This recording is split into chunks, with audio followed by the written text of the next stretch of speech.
মাসের মধ্যে জাতীয় নির্বাচন চায় বিএনপি, বললেন মির্জা ফখরুল। ক্ষমতায় গেলে গণতান্ত্রিক অর্থনীতি নিশ্চিত করা হবে, রাজশাহীতে আমির খসরু।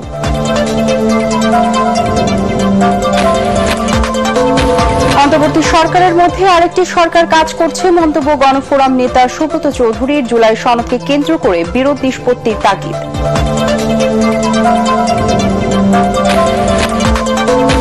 তিন দপ্তরের সুপারিশের পরও নিয়োগ পাননি। দেড় যুগ আগে চাকরিচ্যুত 750 পুলিশ কর্মকর্তা। হতাশ তাদের পরিবার, দ্রুত পুনর্বহালের দাবি।